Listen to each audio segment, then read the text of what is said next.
नमस्ते दोस्तों, मेरा नाम अलका सिंह है और आज हम हैं विपुल जी के साथ में आपके कुछ सवालों का जवाब जानने के लिए। तो मेरा पहला सवाल है विपुल जी आपसे कि जो लोग बाहर रहते हैं, मुंबई के बाहर, जिनको एक्टर बनना है, तो क्या उनका मुंबई आना जरूरी है? नमस्ते अलका जी और नमस्ते मेरे प्यारे दोस्तों। The dark side of the glamour industry, chapter 6। और आज का चैप्टर उन लोगों के लिए है जो मुंबई में नहीं है, एक्टर बनना चाहते हैं। चैप्टर का नाम है कि एक्टर बनने के लिए मुंबई आना जरूरी है। अलका जी, हम पिछले दिनों की कुछ बातों पे नजर डालते हैं। हमने देखा कि पिछले कुछ दिनों में बहुत ही कम वक्त में हमारी इंडस्ट्री के बहुत ही कम उम्र के 3 लोगों ने खुदकुशी की। सुशांत सिंह राजपूत, परीक्षा मेहता, मनमीत ग्रेवाल। और इन 3 खुदकुशियों के कारण का विश्लेषण किया गया तो 3 मुख्य बातें, 3 वजह नजर आई। वो 3 मुख्य बातें किससे? पहली बात, काम न मिलना। जी हाँ, काम न मिलना। परीक्षा में तो याद है उसका सुसाइड नोट, काफी अरसे से काम न मिलने की वजह से उसने खुदकुशी की। अलका जी, ज्यादातर लोग अपना काम, अपना रोजगार छोड़कर मुंबई चले आते हैं। ये सोचकर आते हैं कि मुंबई में आते ही उनको काम मिल जाएगा, और यही उनके साथ सबसे बड़ा धोखा होता है। तो मेरे प्यारे दोस्तों, आप ये बात ध्यान से सुनिए। आप जितनी बड़ी उम्मीद लेकर और जितने बड़े सपने सजाकर इस शहर में आते हैं, उतनी जल्दी और उतना बड़ा काम नहीं होता। ठीक है, अब हम दूसरी वजह की तरफ जाते हैं, फाइनेंशियल मिसकैलकुलेशन। मनमीत ग्रेवाल याद है ना? उसने काम तो कर लिया, शूट कर लिया, और उसके साथ प्रोडक्शन हाउसेस ने वही किया जिसके लिए वो बदनाम है, पेमेंट वक्त पे नहीं करना। हम मुंबई में शूट करने वालों को तो पता ही है कि शूट करने के बाद कभी 3, कभी 5, कभी 7 महीने तक पेमेंट नहीं आता। फोन करो तो फोन नहीं उठाते। आप पैसे खर्च करके खुद चले जाओ, वहां पर अकाउंटेंट बताएगा सर चेकबुक खत्म हो गई है। वो हमारी प्रॉब्लम है, वो तो आपको देखना चाहिए। कभी बोलेगा सर प्रोड्यूसर की साइन नहीं है, कभी बोलेगा sir producer out of station है, 2-3 हफ्ते बाद आएंगे। मतलब पैसे वक्त पे नहीं मिलते। और जो घर का रेंट है, लाइट का बिल है और पेट की भूख है, वो वक्त पे आके अपनी मांग लिए खड़े हो जाते हैं। यानी कि इनकम और एक्सपेंडिचर का मिसमैच। नतीजा, मनमीत ग्रेवाल की खुदकुशी। दोस्तों, खुदकुशी की जो दूसरी वजह है, फाइनेंशियल मिसकैलकुलेशन, उसको हम 2 हिस्सों में बांटते हैं, 2 हिस्सों में डिवाइड करते हैं। पहले वो लोग हैं जो गरीब हैं। हाँ, गरीब है पर वो एक्टर बनना चाहते हैं।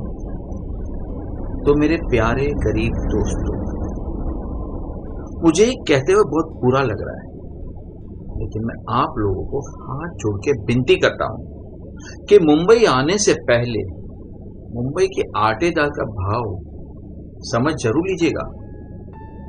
मेरा मतलब है मुंबई का लाइफस्टाइल, मुंबई की महंगाई, मुंबई का रोजगार और आपकी आमदनी, इन सब का हिसाब जोड़कर, तोल मोल कर, समझ कर ही इस शहर में आइएगा। नहीं तो इस शहर की महंगाई और आपकी गरीबी, ये दोनों मिलकर आपको कुचल देगी। बिल्कुल सही कहा विपुल जी आपने। क्योंकि जो मुंबई में रहते हैं उनको जब मुंबई की महंगाई कुचल देती है तो ये बेचारे जो बाहर से आते हैं उनकी परिस्थिति का अंदाजा लगाना तो नामुमकिन सा ही है। अलका जी, अब हम उन लोगों की बात करेंगे जो high salaried white collar jobs करते हैं। इनकी जॉब्स एमएनसी में हो सकते हैं या सरकारी दफ्तर में हो सकते हैं। ऐसे काफी जॉब्स होते हैं जो ट्रांसफरेबल होते हैं, जिनकी मुंबई में ऑफिसेज होती है।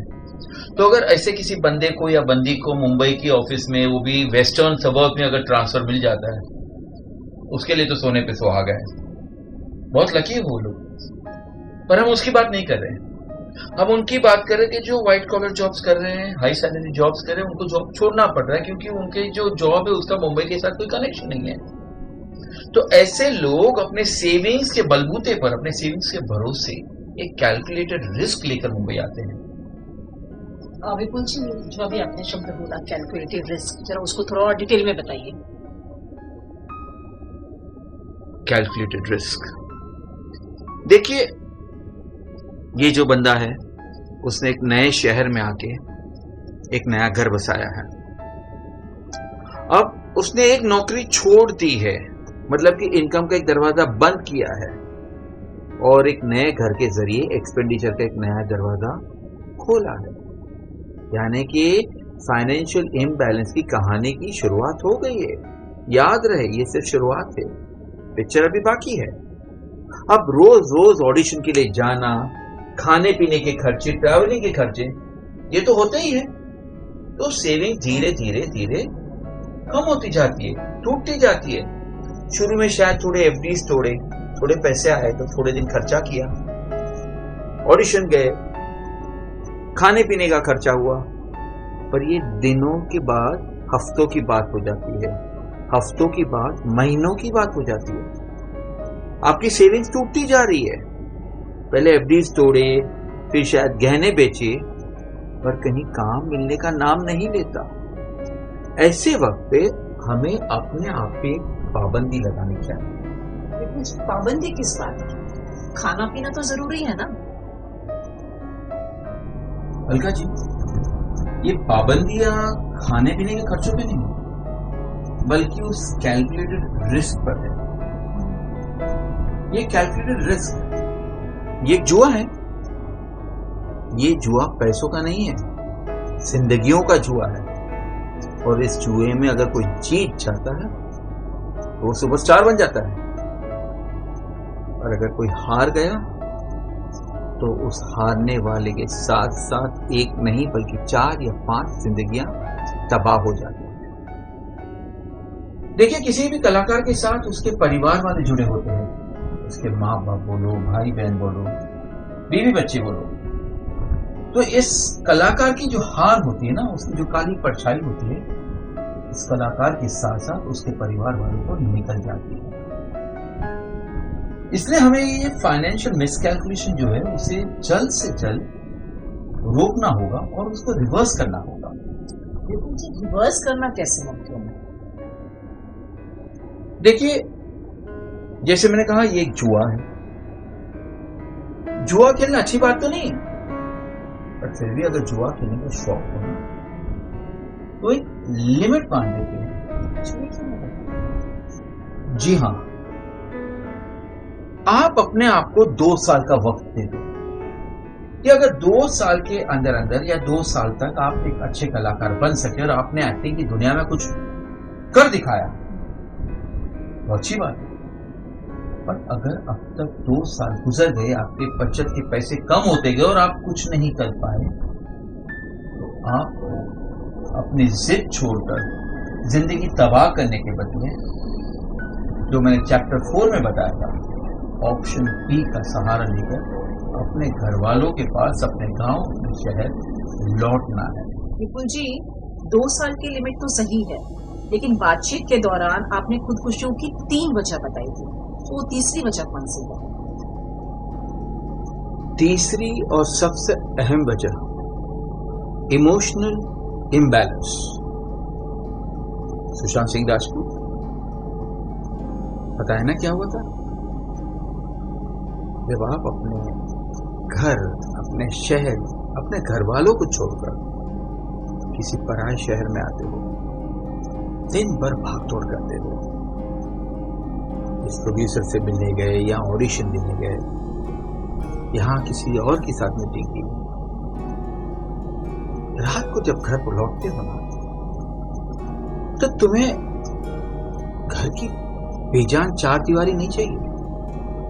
तुम्हें चाहिए कोई जिंदा इंसान जिससे तुम्हें अपनापन सा महसूस हो और जिसके कंधे पर सर रखकर तुम अपने एक नए शहर की जो अपने नए अनुभव है, सारे शहर के अनुभव, सारे अच्छे बुरे अनुभव, उसे बांटो, उसे कहो, अपना दिल हल्का करो। मतलब ये एक थेरेपी है। अब फोन पे तो रोज रोज इतनी बातें नहीं हो सकती, और एक निर्जीव फोन और जिंदा इंसान की हाजिरी में कोई तो फर्क है ना। एक इंसान जब रोज ऑडिशन देता है, दर दर की ठोकरें खाता है, आखिर वो थक जाता है और अपनी नाकामियों की वजह से वो एकदम मायूस हो जाता है। ऐसा इंसान जब अपने घर आता है ना, तो उसके घर की चार दीवारें उसे घेर लेती है, उसे दबोच लेती है। और ये एक दिन की तो बात है नहीं, ये रोज रोज जब होते जाता है ना, तो वो इंसान अंदर से कमजोर होते जाता है, उसका आत्मविश्वास कमजोर होते जाता है, वो टूटते जाता है, और फिर ऐसे इंसान डिप्रेशन की लपेटे में आकर खुदकुशी कर बैठते हैं। विपुल जी, तो इन सब में सबसे भयानक कारण है वो है इमोशनल इम्बैलेंस, राइट? सो इसका मतलब तो ये हुआ कि जो भी कलाकार हैं, शहर के बाहर रहते हैं, उनको अपने सपनों को पूरा करने का कोई हक नहीं। ये मैंने नहीं कहा, पर एक बात सोचो, एक तरफ उस कलाकार के अरमान है, सपने हैं, जज्बात है, और दूसरी तरफ उसकी जिंदगी। क्या ये अरमान पूरे करने के लिए उस कलाकार को अपनी और अपने घर वालों की जिंदगी दांव पे लगाने का कोई हक है? मैं कहता हूं नहीं है। उसे कोई हक नहीं बनता कि खुद की और खुद के घर वालों की जिंदगियों के साथ खेले सिर्फ अपने उस अरमान के लिए। मैं तो कहूंगा कि उस अरमानों का गला घोंट दो ताकि आप सब जी सको। जी हाँ, जीना ज्यादा जरूरी है। और हाँ, अगर आप समझदारी से करो तो आप अपना सपना भी तो पूरा कर सकते हो। ऑप्शन बी, इंसान अपने घर लौट जाता है, अपने शहर लौट जाता है, अपना जो जॉब है, नौकरी है, वो करते करते ऑप्शन बी के जरिए घर वालों के साथ भी रहता है और अपना शौक भी पूरा करता है।